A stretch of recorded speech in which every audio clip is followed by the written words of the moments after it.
Hi there. Thank you very much for playing The Beginner's Guide. My name is Davey Reedon. I wrote The Stanley Parable, and while that game tells a pretty absurd story, today I'm going to tell you about a series of events that happened between 2008 and 2011. We're going to look at the games made by a friend of mine named Coda.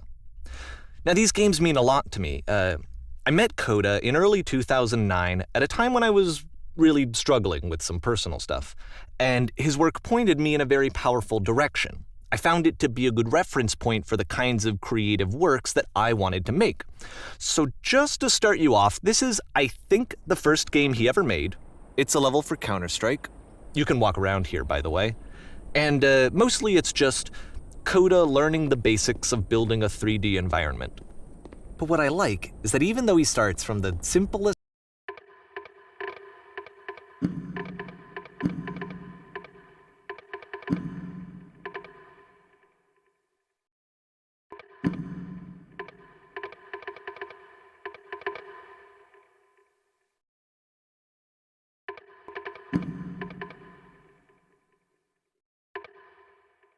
aesthetic of a desert town, he then scatters these colorful abstract blobs and impossible floating crates around the level. And of course, it destroys the illusion that this actually is a desert town, and instead this level becomes a kind of calling card from its creator. It's like a reminder that this video game was constructed by a real person. And it kind of makes you wonder, what was going through his head as he was building this? This is what I like about all of Coda's games. I mean, not that they're all fascinating as games, but that they are all going to give us access to their creator. I want us to see past the games themselves. I want to get to know who this human being really is. And that's exactly what we're going to do here. So, it's 2008, Coda starts making these games, and he never releases any of them. He doesn't put them onto the internet, he just makes them and then immediately abandons them, and they sit on his computer forever. And I think he really understood this image of himself as a recluse. At one point, he jokingly renamed his computer's recycling bin to Important Games Folder. So, this was just how he worked. He tended to crank them out one after the other without even really pausing to try to understand what he had just made, until suddenly one day, he just stopped. In 2011, that was it. He made his last game, and then he hasn't made another one since. And that's why I've taken this opportunity to gather all of his work together, is because I find his games powerful and interesting, and I'd like this collection to reach him, to maybe encourage him to start creating again. And if the people like you who play this also happen to find his work interesting, then I'm sure it'll just send that much stronger of a message of encouragement to Coda.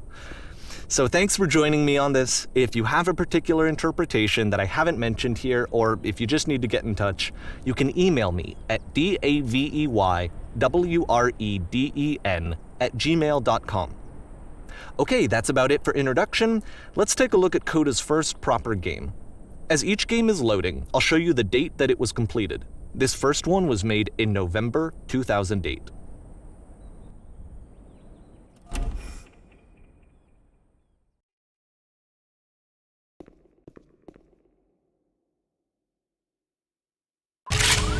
Warning.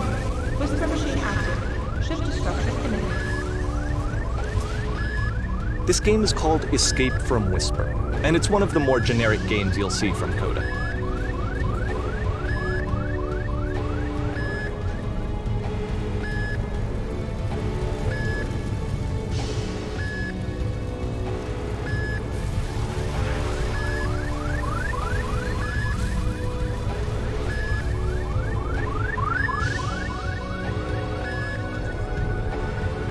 Security call breached. Hostile alien life form inbound. It kinda looks like this game was abandoned mid-development. For instance, you have this gun, which you'd think would indicate that there are supposed to be monsters or enemies somewhere, but then clearly there are no enemies anywhere. You can't even reload the gun when you run out of bullets. But ultimately we don't really know. Maybe Coda thought that actually it was complete the way that it is. And I think that we should talk about his games for what they are, rather than for what they're not. Enemy force neutralized. Begin ship evacuation.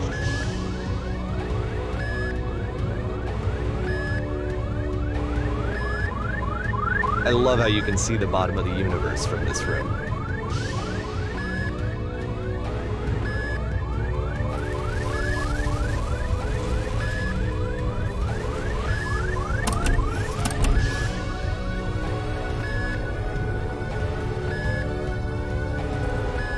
Apparently, this space station has a labyrinth on it. Sure, I don't know. There's really no reason for it that I've ever been able to discern, so in the interest of time, I'm just gonna skip you on past it. Okay, this is the part that's interesting. The game has this narrative about the whisper machine and how it has to be turned off, and then you get to the engine room.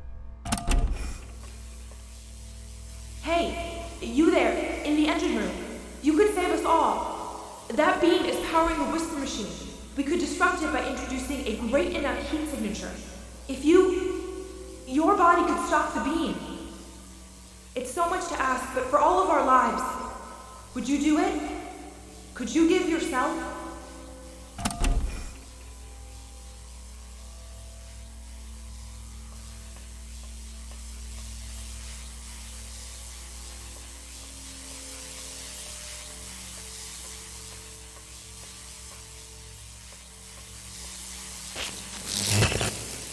Let me pause here for a second.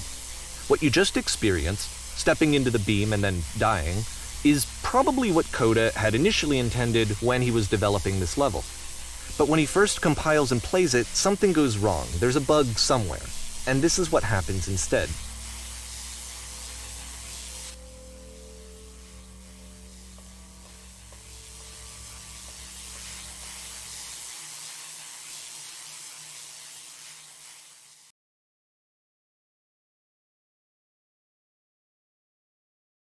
The beam causes you to start floating.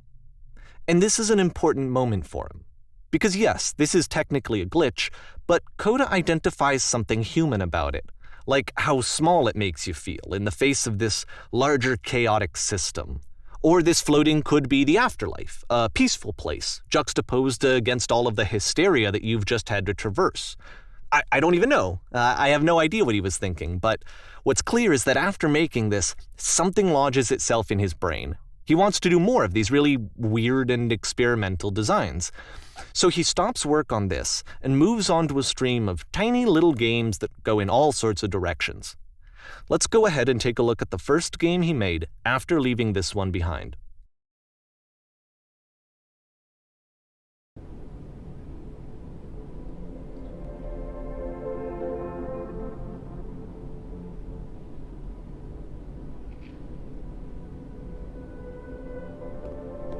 Yep, in this game you can only walk backwards.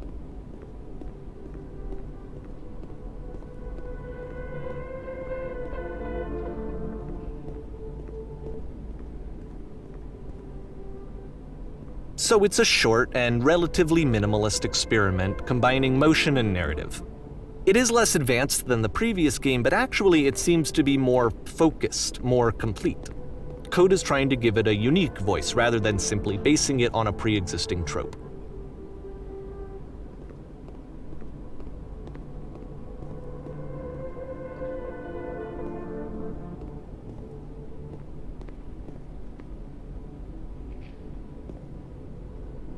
It's a short little thought, it says what it wants to say, and then it ends. Didn't need anything more than that.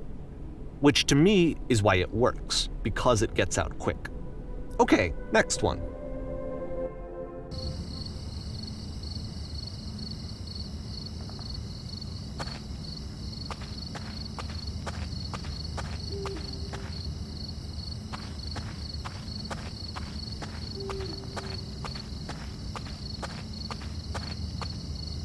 And that's it. Okay, the meaning of this game won't be clear just yet. Please be patient with me for a few more games, and I promise you'll see what makes it interesting.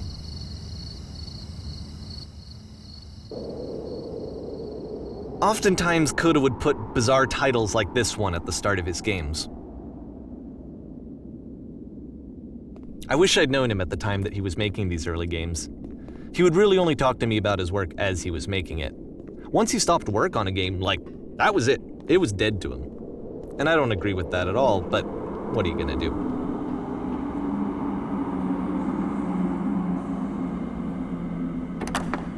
Once you've been slowed to an absolute crawl, the door at the top of the stairs opens. So why, if Coda's not showing these games to anyone, why bother opening the door at all? Well, to show you, I'm modifying the game here so that when you press enter, it'll bring you back up to full speed so you can enter the door for yourself.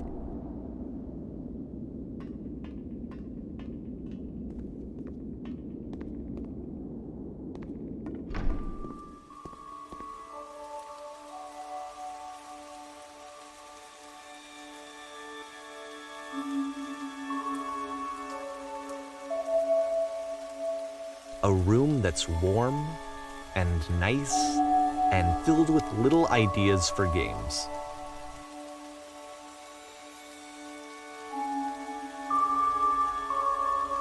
Coda would often tell me that he didn't mind if people thought of him as cold or distant. He said that he knew that he was actually a vibrant and compassionate person, but that it takes time to really see that. It can be a very slow climb to get there.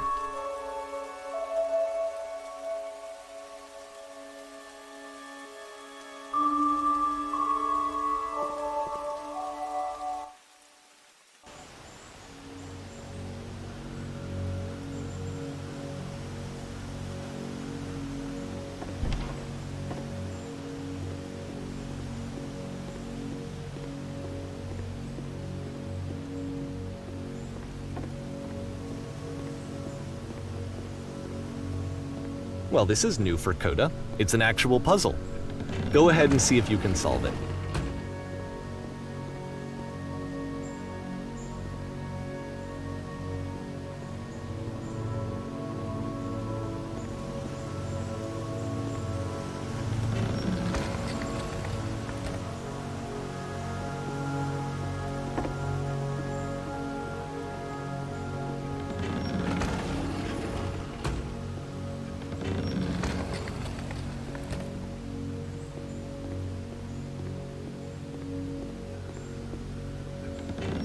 Don't forget that solution, because we're going to see this puzzle again soon.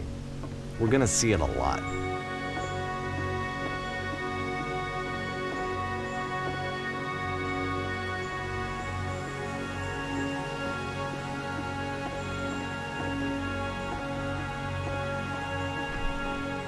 So that seems to be it, right?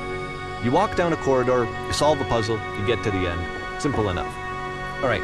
Now I'm going to modify the game again so that when you press enter, it'll remove all of the walls from this room.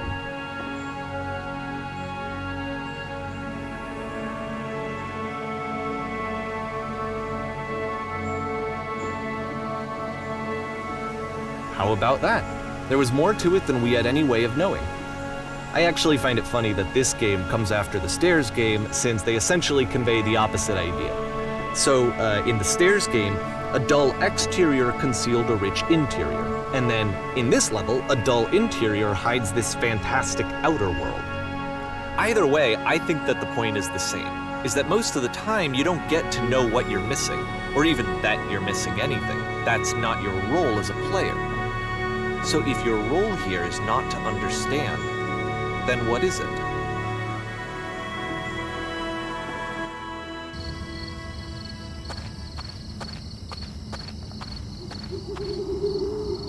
Aha! So, this, combined with the entering game from earlier, tells us that Coda believes his games are connected somehow. It could even be that the stairs game and the puzzle game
are literally connected in between this and the entering game.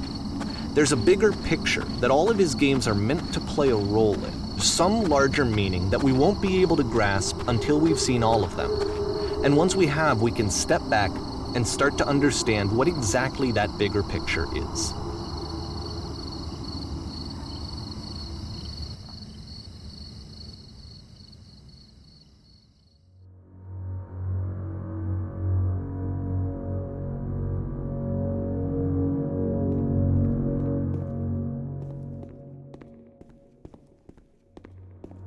Let's talk about video game development for a second. Every video game runs on what's called an engine, which determines what the game can and cannot do. So in other words, the engine is a set of tools for game development. To make all of these games, Coda is using an engine called Source. Like all engines, Source has certain things that it does well, and it has certain things that it does poorly. One of the things that it does very well is boxy linear corridors. That's why so many of Coda's games are set in these large, flat, empty rooms, is just because he's working with what the engine does well. The tools available to the creator shape what kinds of creative work they're going to end up making. You might consider paying attention to the architecture in Coda's games, to notice how they seem to stem from an engine that's very good at producing linear, boxy corridors.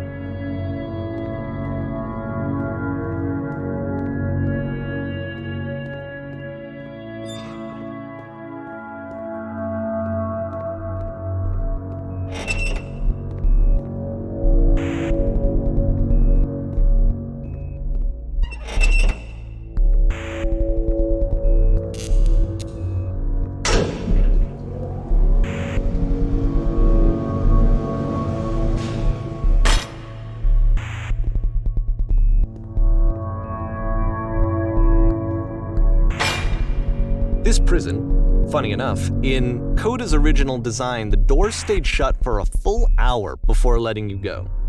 If you don't mind, I think we're gonna skip that. This is something that he and I used to argue about a lot. You know, whether a game ought to actually be playable, whether it means anything if no one can get through it. And I would always defend that, all this work goes into the game, why not make it playable and accessible?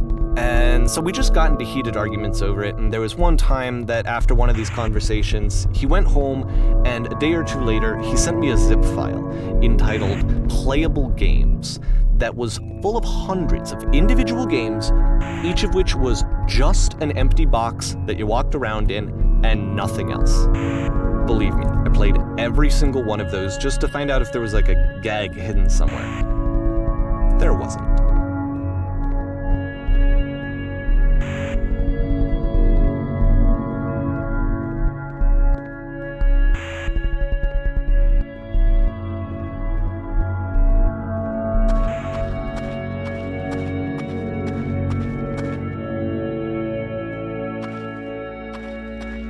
It's the puzzle again, with the exact same solution as the last time.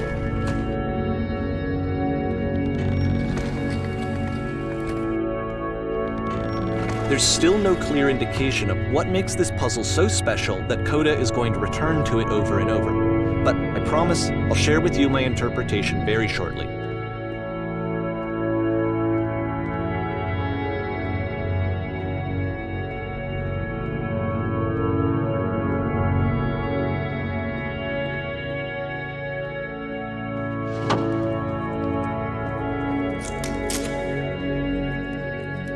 Here, Coda begins using a kind of dialogue system that he fashioned out of the engine's chat capabilities. Use the 1, 2, 3 buttons on your keyboard to respond.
And so we make one last descent down to the final floor of the level.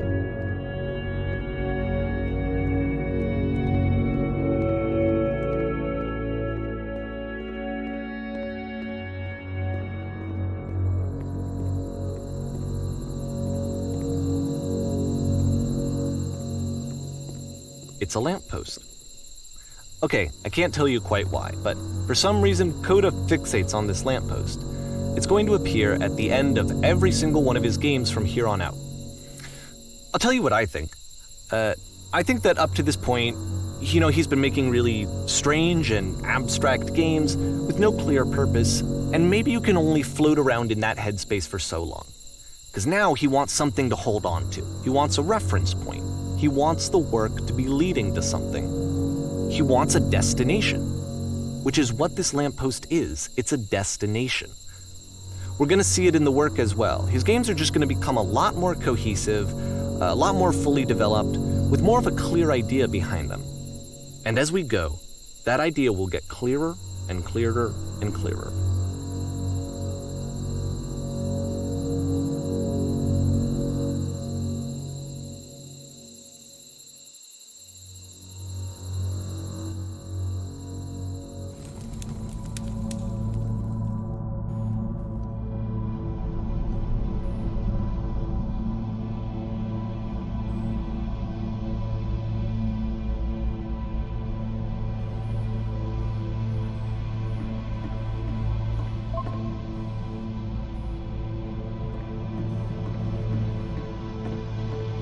So first off, I'm sure you can deduce this, but this game is not connected to the internet. All of the notes that you're going to see have been written by Coda. This was actually the first game of his that I ever played. This was shortly after I met him at a weekend game jam in Sacramento, where I grew up. I saw him working on this very level, and it was just so different from anything that anyone else was doing. So right away I was like, I have to be friends with this person. In retrospect, I think I was probably a bit too pushy, trying to get his attention. I was over-enthusiastic. But he was very gracious about it and very patient with me. And I cooled off eventually. Oh, feel free to skip over any of these notes if they're not doing anything for you. Nothing extra is going to happen if you read all of them. Either way, to me they convey a sense of loneliness. I see this person who's filled with thoughts and feelings and beliefs and has no way to express them except as scattered and unheard voices in a game that wasn't meant to be played.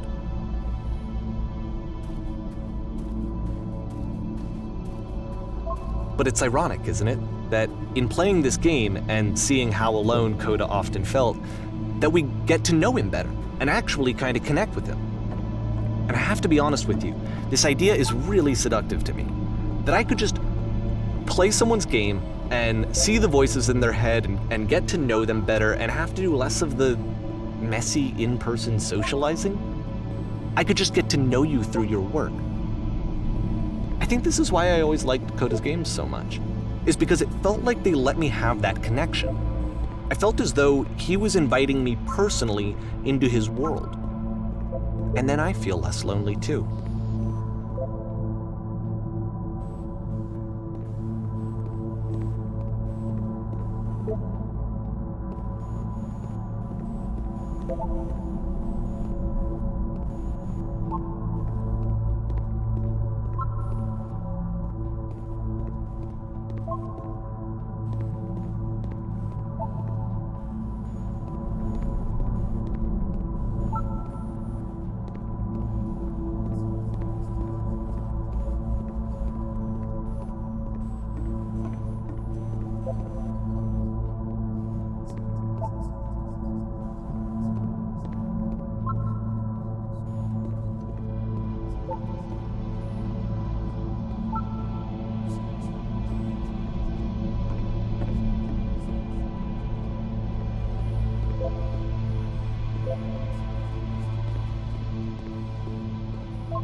At the end of this level, we're going to see the puzzle again. And here, I'll tell you what I think the puzzle means. Each of these games represents an idea that was on Coda's mind at the time that he was making it. And the puzzle is a way of closing the door on a previous chapter of his life before moving on to the next one. In each of his games, after exploring a theme that, he might find difficult, Coda can then place this puzzle that he knows has a reliable solution, he understands exactly how it works, and so it gives him a simple mechanism for moving on. And because there's this dark area between the doors, a space between spaces, before you move on, you get to pause. Just for a moment, a few seconds to reflect on and let go of the events that led you here, to step back and connect the pieces together.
together to grasp at that elusive bigger picture.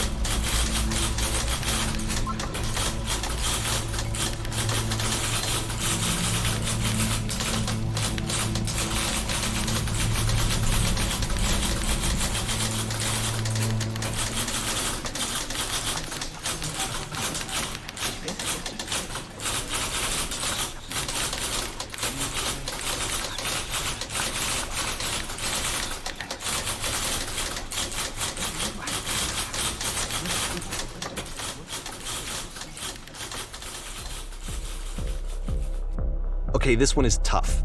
It's gonna kind of just spin its own wheels for a few minutes. Hang with it.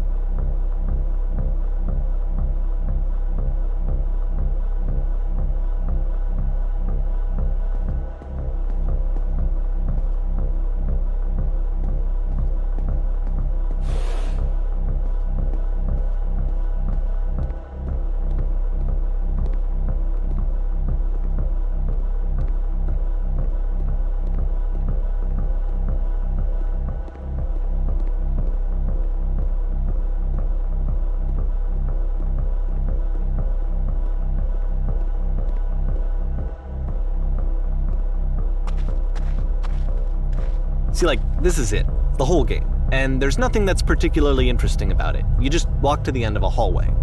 Except, for some reason, Coda gets really fixated on this prison that has all of this modern furniture. And I don't know why, but he decides he needs to revisit this prison.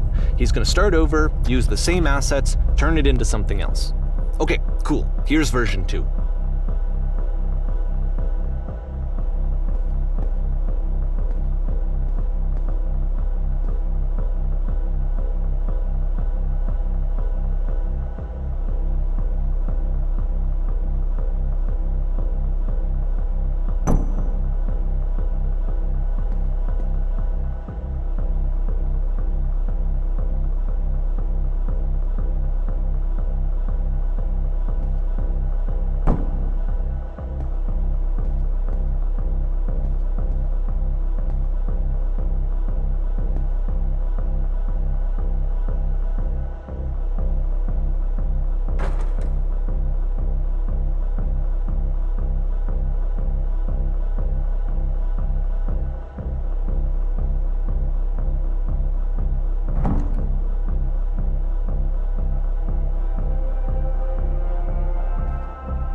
There's a bit more to this one, but still it's not really communicating anything. It's kind of just weird for weirdness' sake.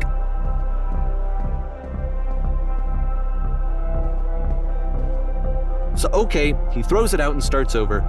This time he comes at the prison idea from a different direction.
And of course, now the table is gone and you can't begin the chain of events to escape. Here's a version where there are no bars, but you can't actually get to the well. And then a version where the inside of the prison is the outside and the outside is the inside.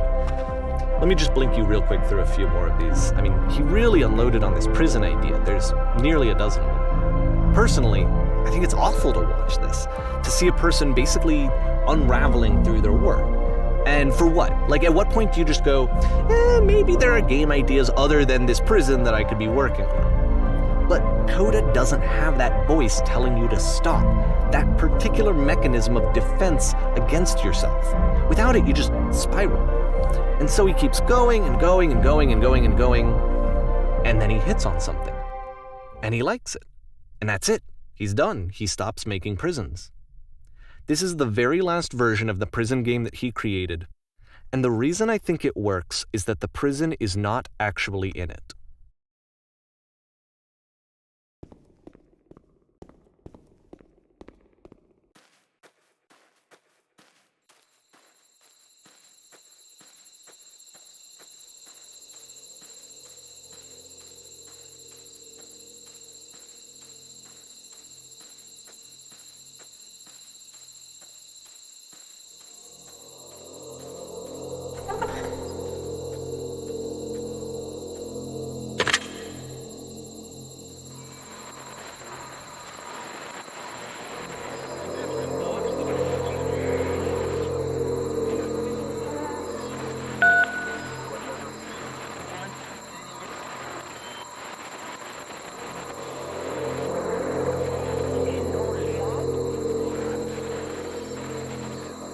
It's a conversation. And so this is what Coda wants, is to be able to talk to someone, to share what's on his mind, and to get some good advice from someone who knows. But the irony is that even in this scenario, you're still talking to yourself. You know, all of these games so far are Coda talking to himself.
I can see why he considers this a fitting conclusion to the prison games.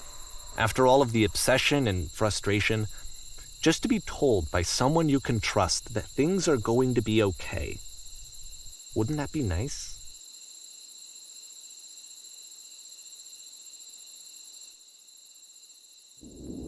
So what would it look like if Coda wanted to make a game about talking to someone other than himself?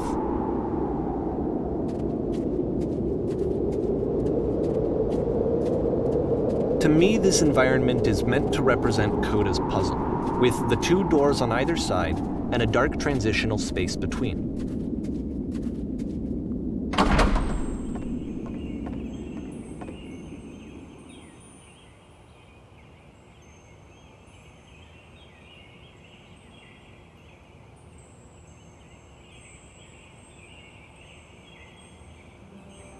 You'll notice that the quality of the art is a step up from previous games, including this new and improved chat system, which he started using from this point on. From here on out, he begins putting much more effort into the visual polish of his work, and this particular game took 2 months to create as a result.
After the intense set of prison games, this house cleaning level almost feels like cleansing.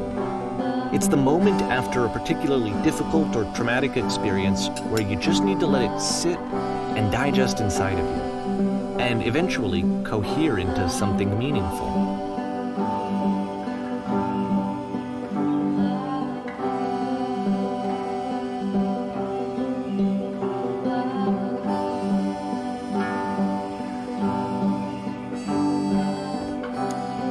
I know that Coda really liked this game. Of all of his work, actually, this was the only one that he called me up to ask me to come over and look at it.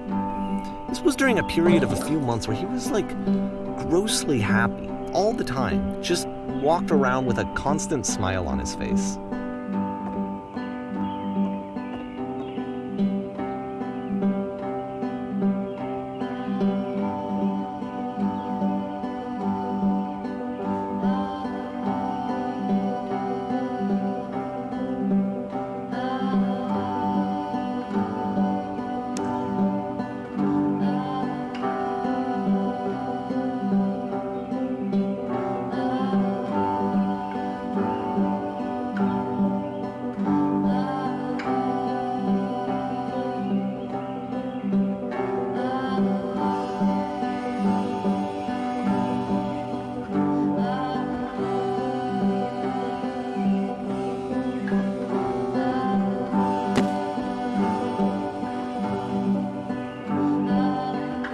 I'm glad he made this.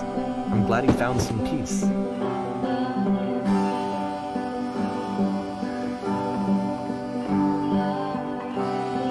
But, of course, it can't last. The music stops, your companion is gone, it's time to leave. The door at the top of the hill is now open as well. Again, you can't stay in the dark space for too long. You just can't. You have to keep moving. It's how you stay alive.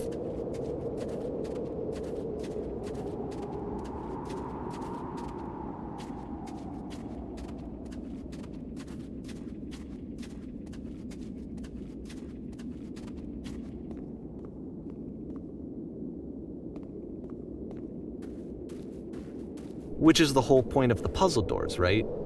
That sooner or later you have to pick up and move. I really thought that was the point of it.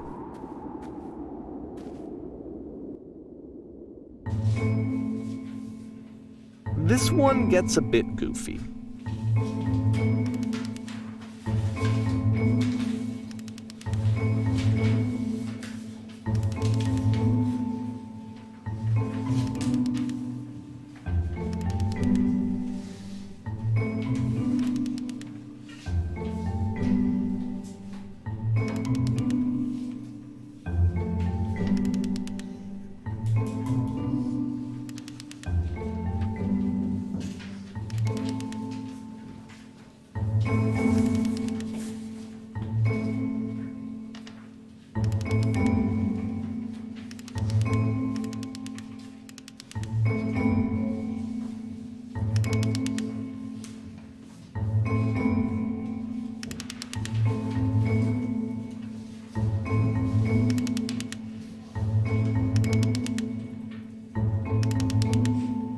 About halfway through the game, the perspective shifts.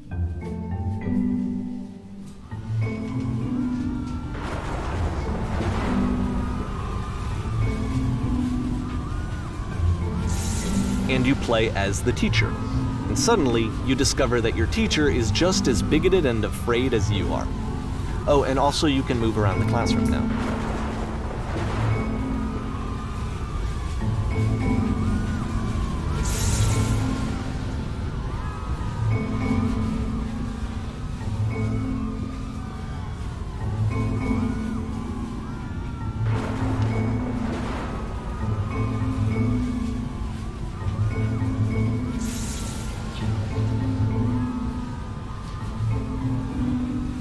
I fell pretty hard for this one. I feel like it's one of the most relatable experiences that you can have. To assume that some other person is perfect and totally fulfilled in every way, and completely miss all of the little flaws that make them painfully human. I think about this game a lot these days.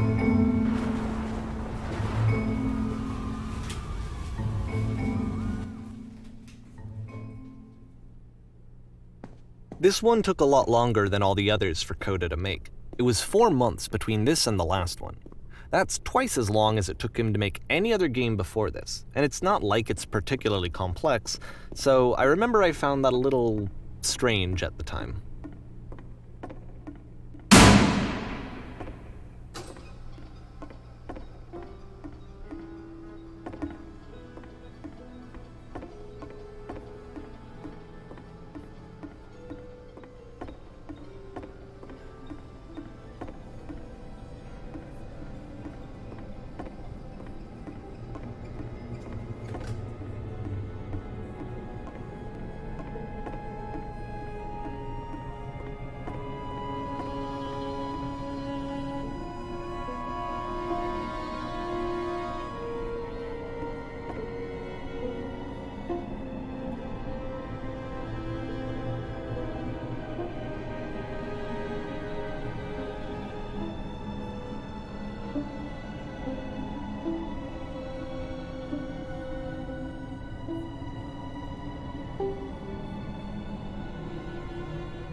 The game ends with this eerie premonition of what's going to happen next in Coda's life. The solution to social anxiety, to fears of having to perform and having to chase success, the answer for Coda is to withdraw, to hide himself away. Which is what leads to scenarios like the stairs that slowed you down several games ago, where it just becomes harder and harder to access Coda's inner landscape because he keeps retreating. He just keeps backing away from possible connections to anyone other than himself. And to be honest, I didn't consider it very healthy when I first played this game. You know, it looked to me like he was trying to justify the idea of just disconnecting yourself from the world. And that wasn't what I wanted for him or for his games. Because I feel like a lot of his games are inviting me to connect with this person, to bring him closer. But what can you do? After this, Coda went off and took another 5 months to make a new game.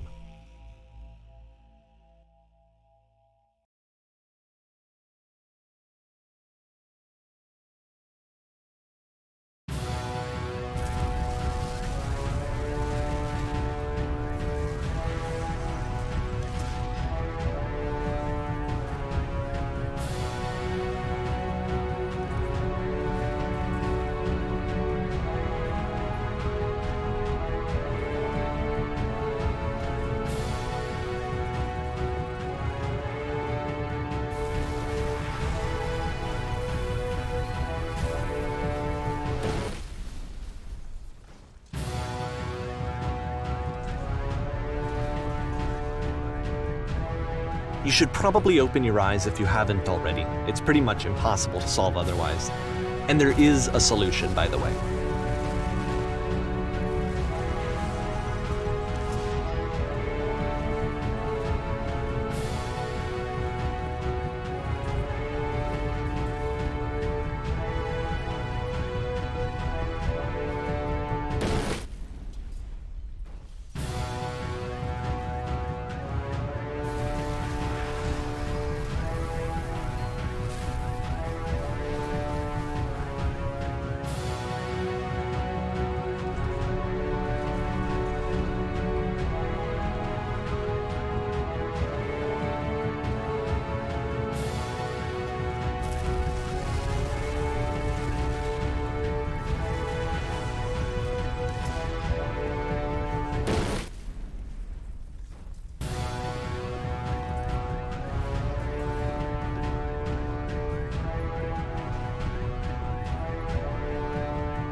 Alright, let me explain how you're supposed to do this. On either side of the room are elevators, which go up to an upper level. You have to go up, walk over to the person who's standing there, and then select dialogue option number 2.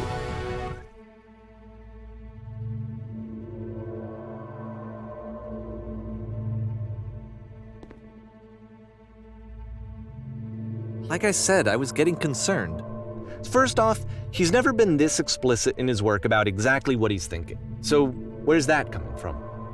But then even weirder, his work has potentially stopped being an outlet for him. Not like he's having trouble iterating on ideas, but he literally just can't think of new ideas anymore. And in person, he was being a lot more distant than usual. Like, you know how sometimes a person will just deflect anything that you say in order to keep themselves disconnected all the time? It was that kind of thing. Here was the point in my relationship with Coda where I really started to wonder if he needed my help in some way. His games are going to get more desperate from here on out. After this game, it's almost 6 months before he finishes something new.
If the last game featured Coda talking explicitly about his creative frustrations, this one turns it up to 11. Now, put yourself in my shoes playing this. Here's a friend whose work is exhibiting signs of struggle, frustration, anxiety, depression, even. And yet, still, he keeps making games. He keeps throwing himself into the grinder even when he clearly doesn't have the energy for it anymore. Why? What is it for? Because from my perspective at the time and just what I knew of him, this was a result of how isolated he was.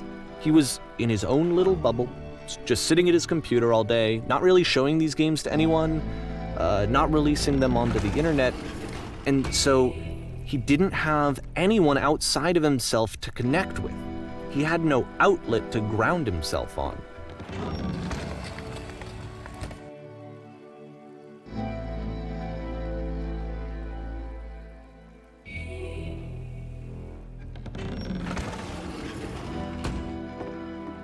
You can't talk yourself out of loneliness. It doesn't work that way. You can't be the one writing both the questions and the answers. Then there's no movement. Then there's no circulation. If all of your anxieties are being channeled into your work, then if the work ever fails, you have no backup and you're just going to crash.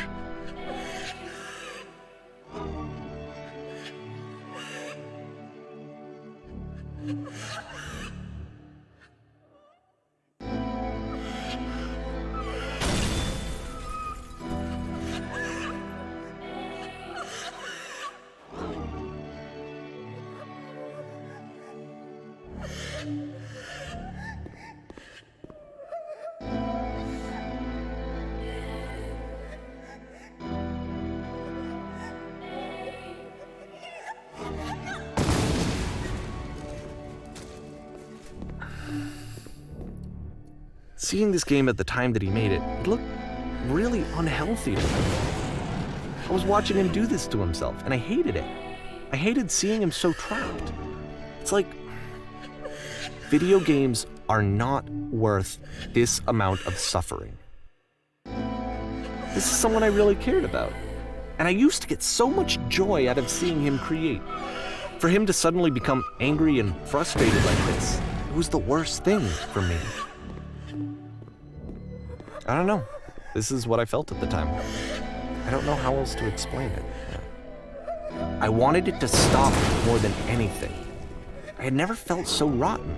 I needed more than I had ever needed anything for this to stop. But it didn't stop. After finishing this one, Coda takes another 7 months and comes up with a new game.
And of course, it's the machine.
So now the work is becoming self-destructive.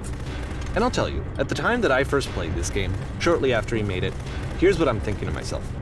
I'm thinking that code is stuck in his own head, and that it's having a very negative effect on him, and that all he needs to do is just start showing his work to people, to get some actual feedback on his games. It might get him out of isolation.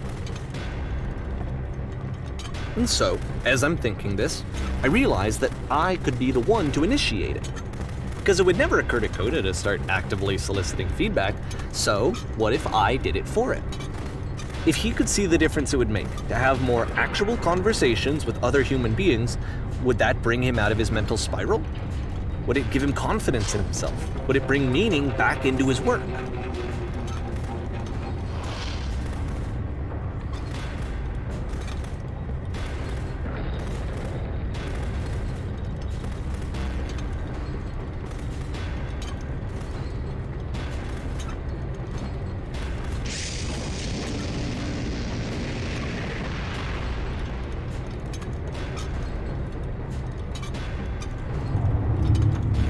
So I started showing Coda's work to people. I took this one, and the islands which you just played, the theater, the notes, the house cleaning game, and some of the prison escape games. I brought them to people that I knew and trusted. I asked their opinions. And the great part is that they really loved his games. You know, the point of it all is just to give him some external reference point, but they genuinely loved his work. There was nothing for him to be afraid of.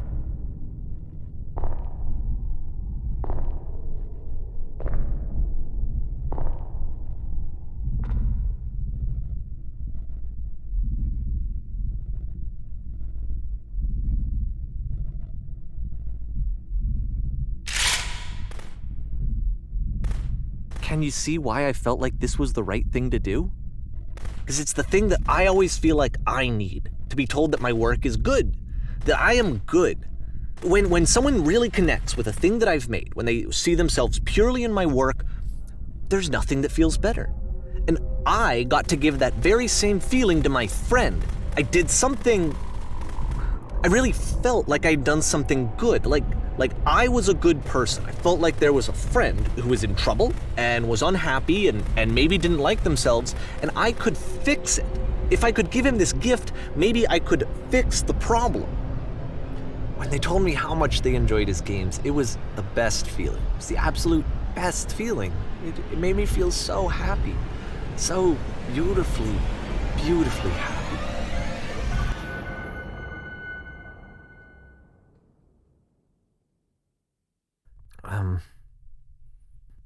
So anyway, Coda finishes this game, and then really he just kind of takes off for a while.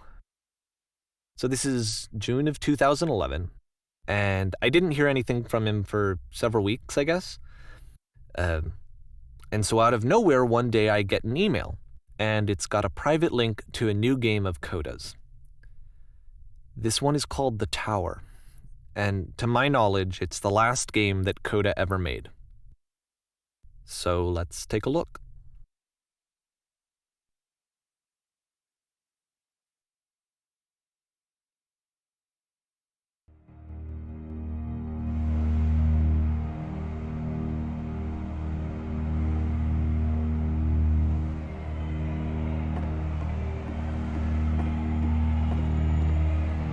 And this is where I have trouble saying anything meaningful about Coda's work.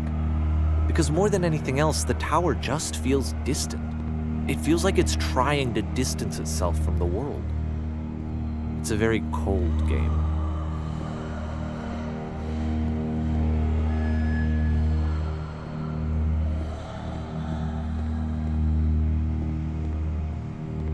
This room actually has a maze in it. Except that all the walls of the maze are invisible. And then every time you touch one of the walls, there's this awful flashing and noise, so the experience is really miserable. The game goes beyond not being meant to be played, it actually seems to despise the player for trying to play it at all. But I do want to show you the rest of the levels, so when you're ready to continue, press enter and I'll put a bridge over the maze.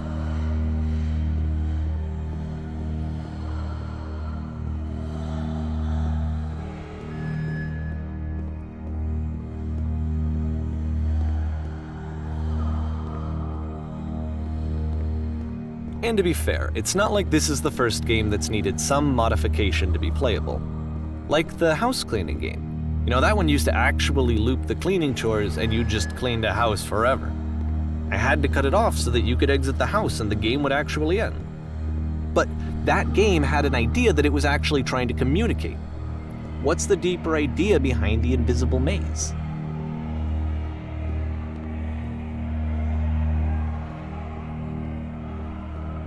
The only way past this challenge is to randomly guess the 6-digit code. Like the invisible maze, it's frustrating to me, because it's the opposite of everything else that Coda has made. It doesn't encourage thought or engagement.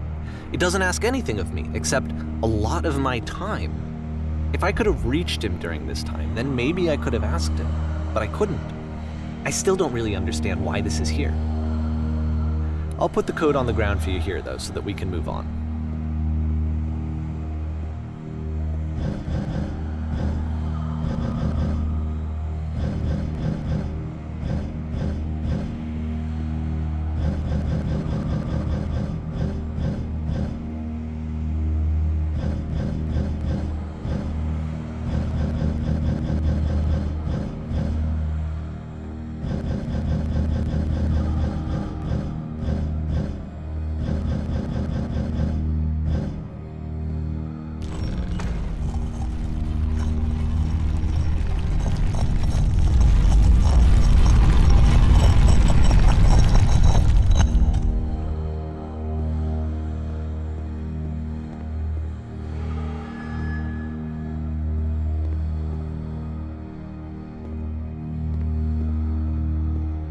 The switch to open this door is actually on the other side of the door, meaning that it's literally impossible to solve from this side. So even if you somehow brute forced your way through the first 2 challenges and you got to this point, there's actually just no way to progress. And it's scary for me, the idea of Coda cutting himself off entirely, just saying, that's it, that's the end of the conversation, not giving me any way to fix the problem. I feel like a failure, I guess, when I can't fix the problem. But I can open this door for you, so let me do that.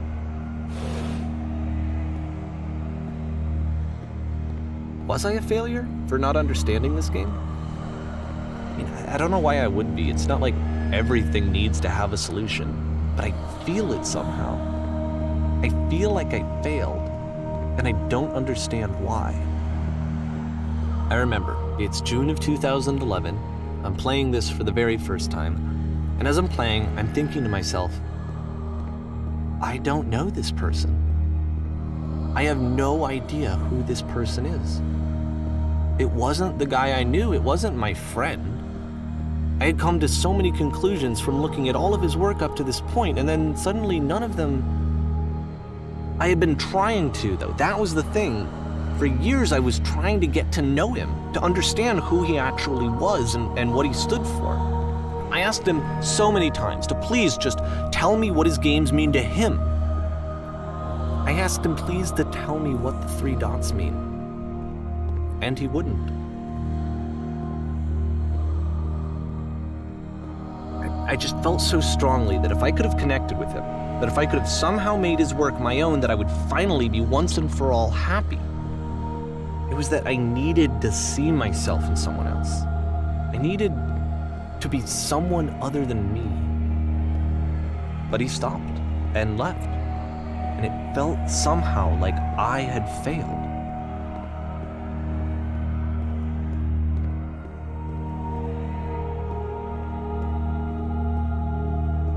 Where did I screw up?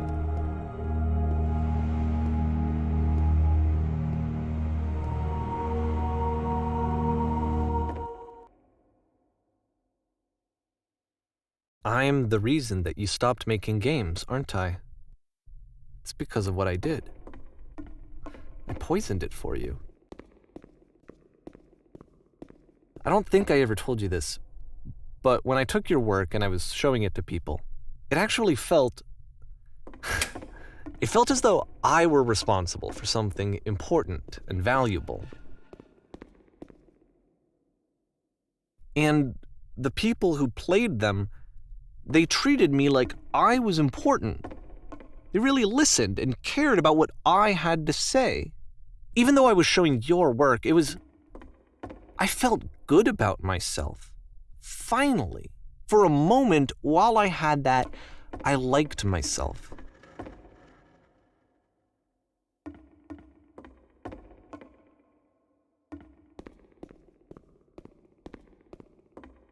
And then you stopped, and I didn't have anything left to show people.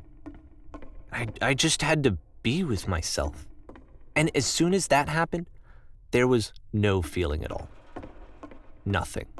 Less than nothing. What does that mean?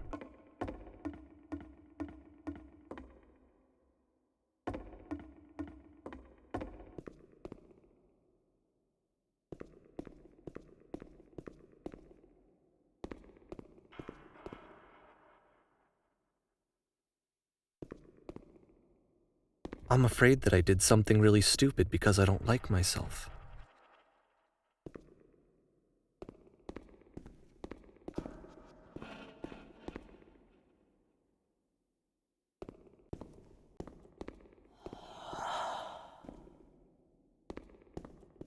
That's why I'm releasing this collection of your work, is because I haven't been able to find any other way to reach you.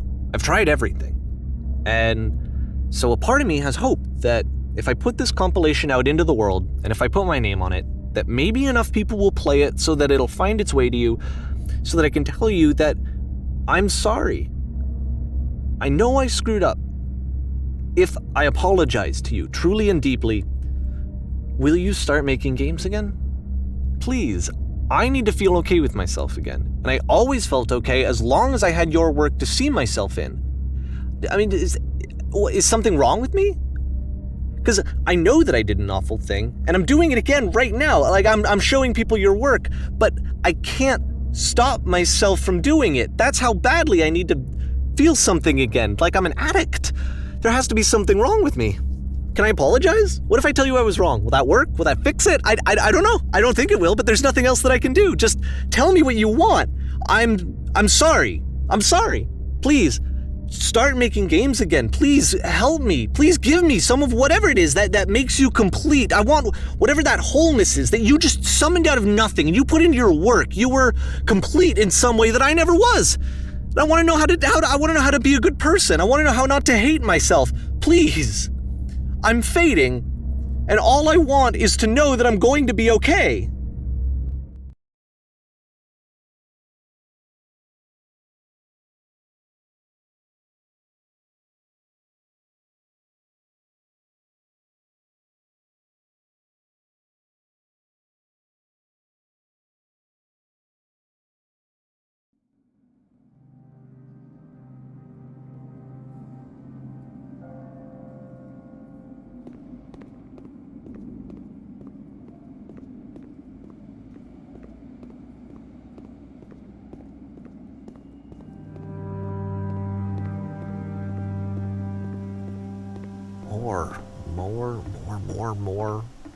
More love, more praise, more people telling me that I'm good. Always more. It's like a disease.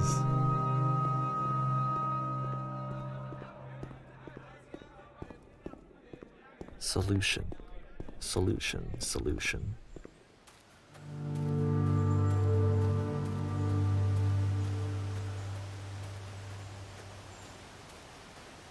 I guess if someone had told me ahead of time that he just really enjoyed making prison games, maybe I wouldn't have thought he was so desperate. I wouldn't have told so many people that he was depressed. Maybe he just likes making prisons.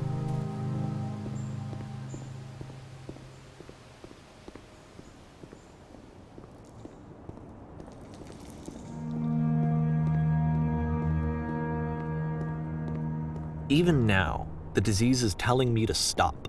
Don't show people what a shitty person you are. They'll hate you.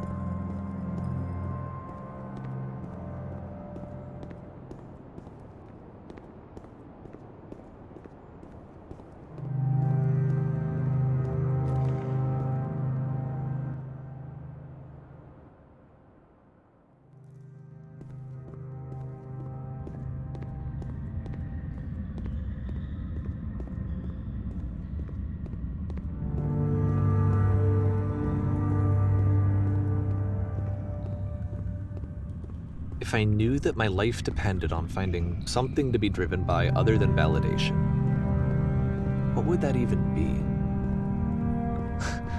It's strange, but the thought of not being driven by external validation is unthinkable. Like, I actually cannot conceive of what that would be like.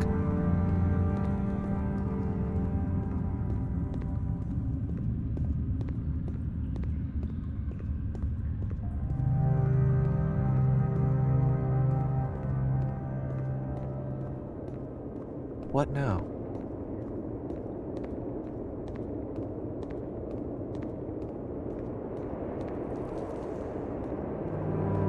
I think I need to go. And I'm sorry, because I know that I said that I would be here and I would walk you through this, but I'm starting to feel like I have a lot of work to do. I have a lot that I need to make up for, and so I'm just gonna... Okay.